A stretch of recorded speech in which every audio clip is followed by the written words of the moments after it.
American people have the right to expect that the Social Security benefits they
and the consideration that's been expressed towards me from people throughout this country. And I especially deeply appreciate the love and the courage and the understanding that my family has shown through this. Mr. Hall, thanks very much. Do you feel that... Mr. Holden?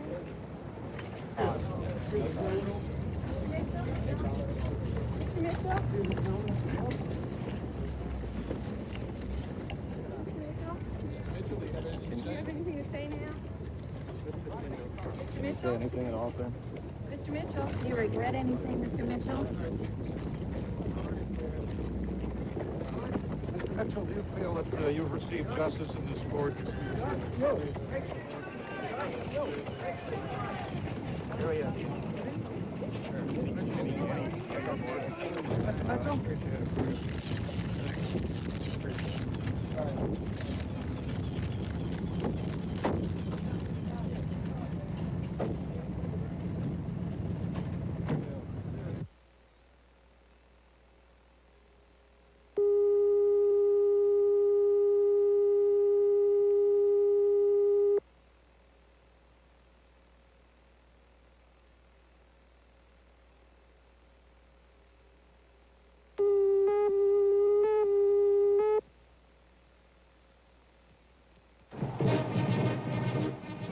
The British, it is often and rightly said, know how to put on a show.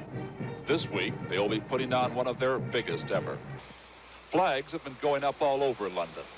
At first, the preparations for Jubilee Week were handled by official groups. Now, everyone seems to be joining in. Even British pubs, that venerable institution, have gotten into the spirit of the day.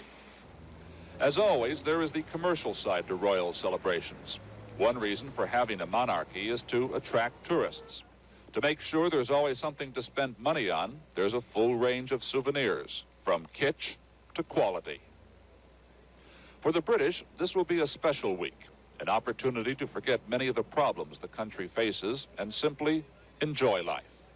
Still, there are some new problems at railroad stations, airports, anywhere where there are crowds. For London, during the Jubilee, has become the world center for pickpockets. Recently, a train arriving from France carried a gang of pickpockets along with the tourists. The pickpockets went to work in the station crowd, lifted over $5,000, and took the next train back to France.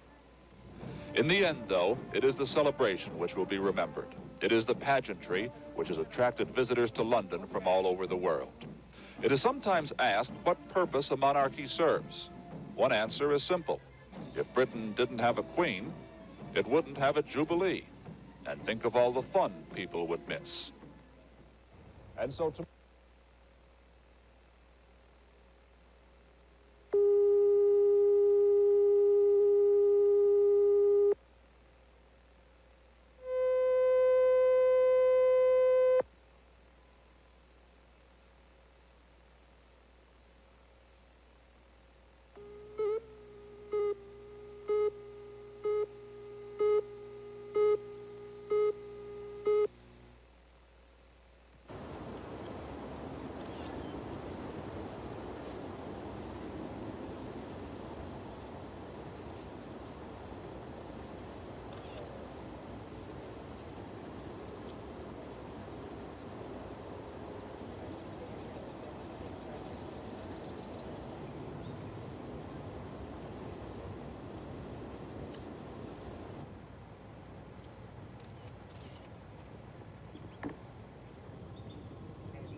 also feels that they should, when funds are available, add back some of the secretaries and add back the teachers' aides that were cut out in trying to balance the budget this past year. Seeing that we have a real good quality of education in Autauga County, but it's like anything else, there's always certain priorities you have to put on things based on the amount of funds you've got available to do them with. And we see the greatest needs in our schools in Autauga County as being some physical facility improvements, but the top priority item we have is the building of and equipping an area vocational high school for our high school students. Is what the committee recommended going to cost the taxpayers any money in Autauga County? Well, what we need is some facilities to be built, and the only way they can be built is to have the funds. So it will take the funds to build those, but what we have now is a catch-up need. Autauga County has been the second fastest growing city Prattville has in the state, and in doing that our schools have more than doubled in the last 15 years, and we just haven't had income to keep up with this rapid growth. And so that we're going to have some catch-up taxes. We don't need a permanent tax. If we could have a tax, a 1-cent sales tax, and there's other ways of taxing it and funding it, but a 1-cent sales tax for 30 months would pay for all the physical facilities that we've recommended. What would you say to people who believe that once a tax is on, it always stays there? Well, I would say to them that they've got representatives that they've elected to make those decisions for them. And they should insist that they commit this to being a temporary tax that's passed with a limited time period. Now, those same representatives can meet tomorrow and put a tax on the people if they want to, or they can put the tax on them, they can take it off. So they've got that same capability now of adding the tax that they would have as to continuing it later on. But I believe we've got responsible government officials in Autauga County that will keep their commitments. Most Autauga County officials are in agreement with the needs outlined by the study committee, but how to meet those needs is another matter. Some believe that a referendum is the only fair way to muster additional taxes. Others believe the county commission was elected to use their judgment, and if that judgment calls for an additional temporary tax, then that's the way things should be. In the meantime, people who have studied the matter believe things are not the way they should be in the Autauga County school system. From Prattville, Alabama, Bill Weaver, WSFA TV News. When we first started discussing this, I was more or less talking in stages of recommending someone for him in this position. After I kept hearing more and more about it, there was no doubt this would be an exciting new challenge to come in as director of athletics in a great city in the South. And the 4 greatest years of my life, perhaps I shouldn't say this, but I will anyway, were spent in Memphis, Tennessee. My family loved Memphis. The 4 years spent at Memphis State were wonderful years. One of those years was led by a young man from Birmingham, Larry Keenan. And I expect to have Larry down here once in a while helping me in recruiting and in the camps and so forth. And so when everything was taken into consideration that had to be considered in making a move of this type, and after visiting with my wife and family, we just felt it would be an exciting challenge to start a new program at a great university.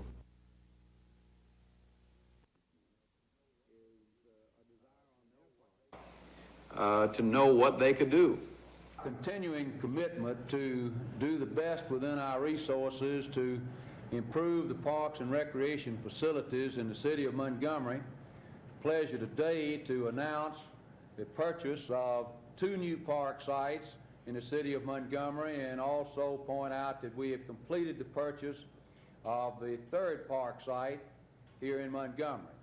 Also, we'd like to take note of the fact that the first phase of Lagoon Park facility, the softball complex, will open on July the 11th. And would like to point these out to our citizens to show that we are attempting to meet the needs of the city of Montgomery's recreational needs as rapidly as our resources will permit. This park site we have purchased today, and we will have some funds for immediate implementation of getting it ready to play. We have a park site in the Twin Gates and the Woodcrest area, which we are purchasing this week, and will now set. This is some 20 acres and will be a park site in West Montgomery to take care of the needs of this large group of families here in the Twin Gates and Woodcrest area. We have just completed the purchase of the second phase of a site on Woodley Road next to Peter Crump School, which is some 20 acres, and it will be developed into eventually a full-service park site. But as you can see, we have all over the city of Montgomery different community centers and park sites, but in these three particular areas, the city of Montgomery had a void. We did not have a park site in this area to accommodate these citizens. There was none close by for them. So we now will have a park site in the Woodcrest and Twin Gate areas. We had no facilities south of the bypass with the exception of a ball field at at Seth Johnson School. Now we have one here in the Spring Valley area which will accommodate this area. But most of all, we have now a facility in East Montgomery which will be developed into a baseball complex and other park facilities as rapidly as money will allow us to do so.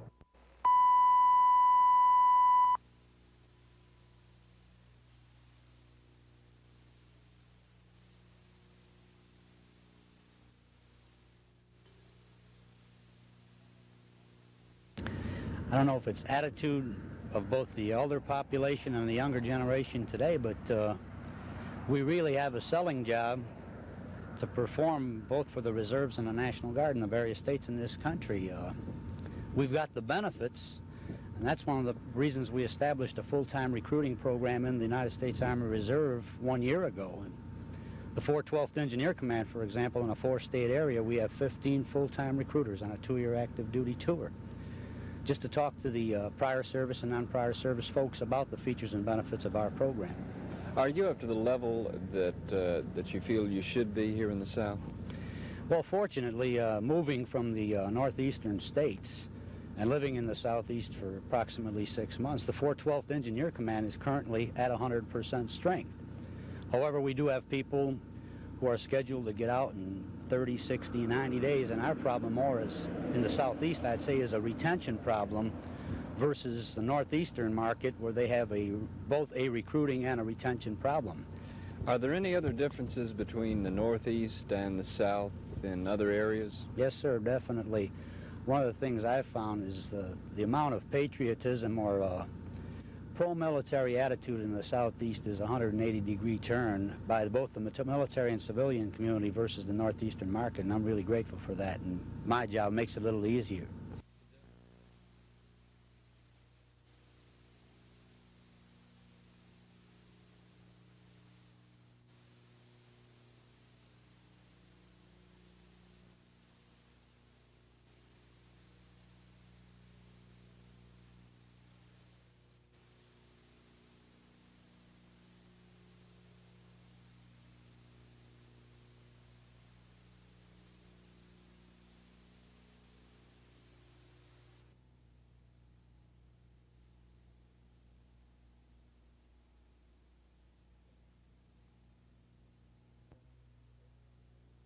Understand what's being requested, then we'll hear the opposition to the petition, and then the petitioner.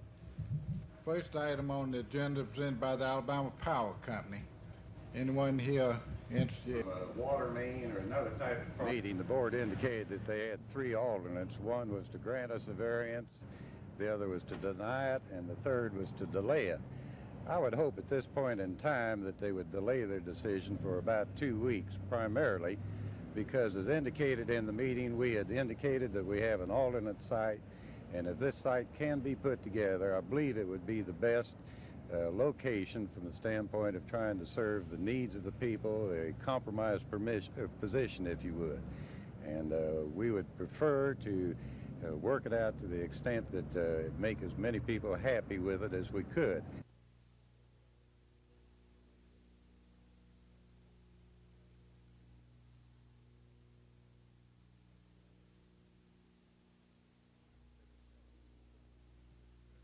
Yeah, we generally feel good that they're looking at an alternative area. I think that, you know, in the meeting we showed that there were some alternative locations. You know, we pointed out that we weren't against the need for power. We realized that, but the station could be located somewhere else to satisfy the area's needs, not only the existing areas, but the new development that's going on. So we feel good that they're looking for alternative locations. From the information that you got, where does it appear that how far from the proposed spot the new spot might be? It looks like it would be north of that area, or maybe 1,000 feet or so up in a new development area. This will not have the effect on the residential area of the present proposed site? No, the nice thing about the alternative locations, there are no residences in the area. Well, the only alternative that we have is to, so it's from an economical standpoint, the express feeders just are not a Bond Road railroad crossing area. At present,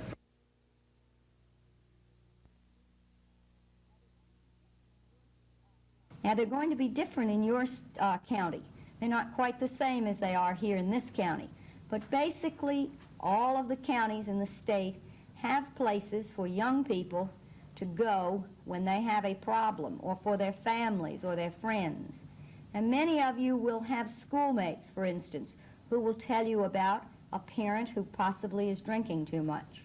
Some of you may have schoolmates that you know from their appearance are not really having enough to eat, or they don't have sufficient clothes, or they can't afford to do things that some of the other boys can do. Maybe they could benefit from the welfare department. You may know some young people or have some friends that are very often abused. Sometimes someone is beating on them, a parent or an older brother or sister. Someone is really giving them a hard time and they need some help. And if you'll begin to notice in your community, you will find there are many agencies to help young people who have problems. Now, Lieutenant Bingham told you that I was here from the Lighthouse. In Montgomery, we call our agency, helping agency for young people, the Lighthouse. The reason we call it that is simple. We feel like we're a lighthouse. We feel as though we're able to give people a way, show them some light to go to get some help. And we deal with lots of problems at the Lighthouse. Sometimes it's just simply, I'm not getting along with my father. And sometimes it's the matter of there's nothing really wrong with the young person or nothing really wrong with the father. They're just not communicating. And we can get them in and sit down and talk with them. Sometimes the young person comes by themselves, and everything we do is confidential.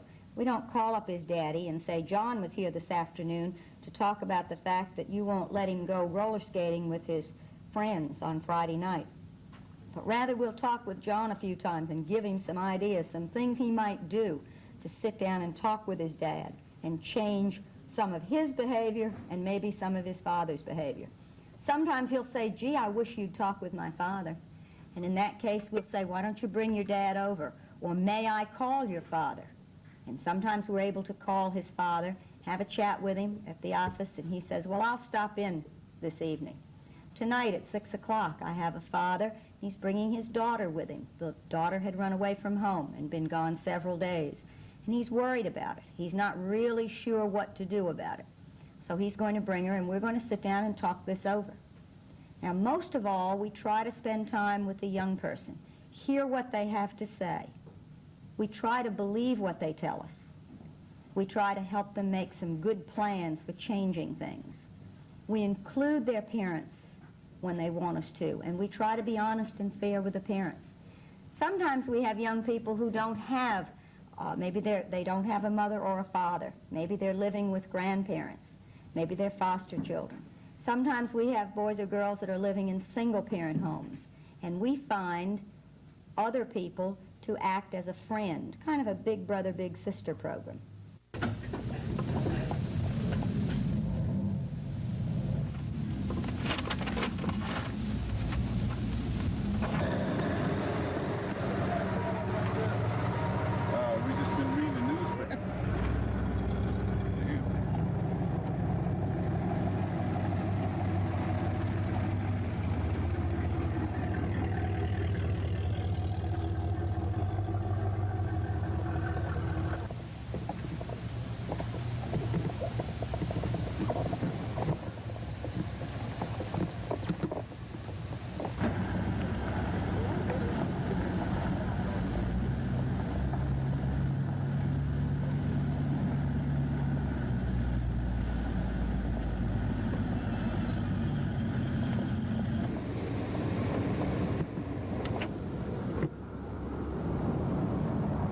We had two individuals in our investigation that came forward and told us that Reverend Maxwell had approached them with the idea of killing James Hicks. And to be sure that they were telling the truth, we carried them down to the State Department of Public Safety and had a lie detector ran on them. And one of the individuals proved that he had been approached with the idea of killing James Hicks, but it was in such a manner that we couldn't prosecute because no conspiracy had ever taken place with this individual. But we are pretty certain that he had been approached to help kill James Hicks.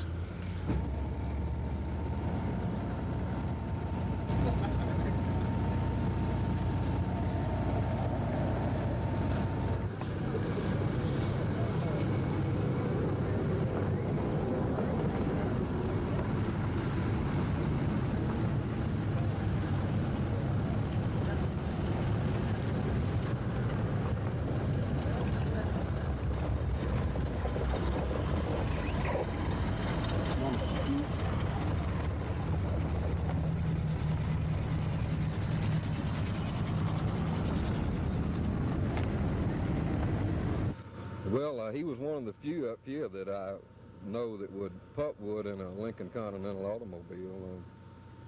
How was he dressed?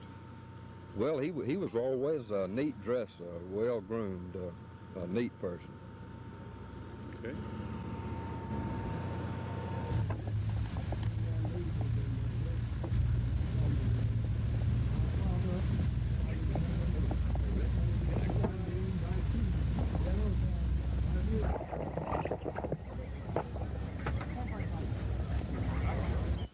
The Reverend Maxwell is buried here, but the legend that he may have been involved in voodooism and practiced sorcery still abound around here. But you have to come here and try to talk to some of the people who lived near him to find out that the fear of voodooism is a very real thing in this part of Coosa County. This is Norman Lumpkin, WSFA TV News, Coosa County, Alabama.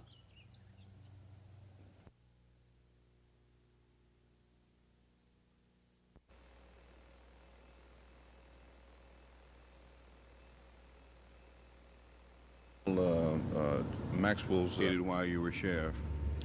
I investigated his brother's case, John Columbus Maxwell, and he was found laying on the side of the road, and we assumed that he had just died of a heart attack, and toxicologist's report showed that he had about .41 alcohol blood tint, and which was too high for anyone to be living with it. So for anyone to get that much alcohol in him, he had been forced to drink it down over a short period of time. Did you investigate another case? Well, Dorcas Anderson Maxwell was his second wife, and we had a thorough investigation into this case. It involved quite a lot of work, and we was checking out insurance companies who might have policies on them, and we found quite a few, and we had some witnesses that had seen preacher threatened to kill Dorcas, and it had been having quite a bit of trouble for the couple of weeks prior to her death. What impression did you get from the Reverend Maxwell in your years as an elected official here? Well, Reverend Maxwell was always courteous, well-dressed, and well-mannered, and but when we'd approach him to question him on any of these matters, he would refuse to answer any questions, because first, on the Dorcas Anderson case, the first thing we got was a letter from his attorney asking us not to talk to him anymore without him being present. And that ended our investigation with him because he wouldn't tell us anything. Is it your impression that the black people in the Nicksburg community are afraid of Reverend Maxwell, even though he's dead now? Well, when he was alive, a lot of people were afraid of him. I sold a lot of pistol permits to people who stated their reason for wanting a pistol permit, but they were afraid of Reverend Maxwell. And then a lot of people thought that he had strong powers, mystic powers, and believed that he practiced voodoo, and this hampered us in our investigation because they were afraid to talk to us because he might put a spell on them, and this was real consistent. Almost, I'd say, half the people we talked to, the black community, were apprehensive about talking to us or letting anyone else know that they talked to us. Thank you very much, Judge. Baltimore.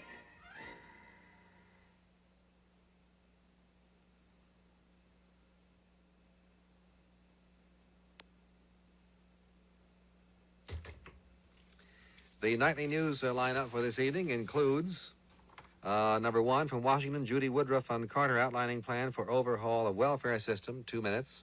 Number 2, Washington, Carl Stern on Supreme Court ruling against New Jersey Township ban. Once spectators get a view of it.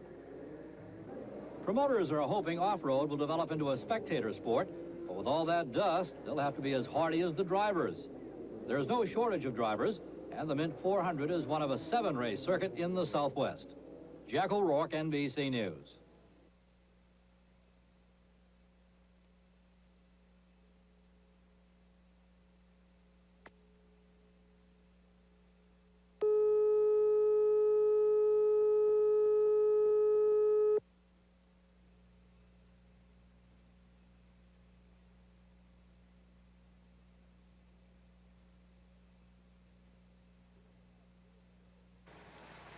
Two and a half years ago, this brewery, owned and operated by a private company in Holland, was nationalized by the government of Zaire.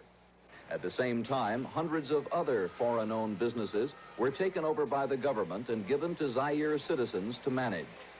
This multi-million-dollar brewery, the largest in Africa, was given to a relative of President Mobutu. Other friends and relatives of the president took over management of scores of other foreign-owned businesses. The brewery, which had made a sizable profit since it was founded in 1926, began losing money. The new management dipped heavily into cash reserves and hired additional unneeded employees. The production line began to break down for lack of repair, and there was a shortage of bottles since the bottling plant, which was also nationalized, could not keep up with the demand. 6 months ago, President Mobutu reversed himself and dropped his nationalization plan. He asked the foreign owners and managers to return, promising to give back 60% controlling interest to all the companies which had been taken over by the government.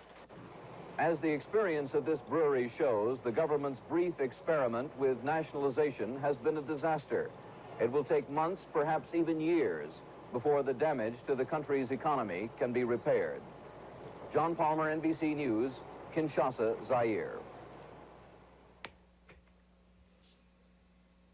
That's our final story for today. I would like to read an editor's note. Tomorrow, April 12th, there will be a special treat feed, meaning that the NPS feed to stations in Central and Mountain Time zones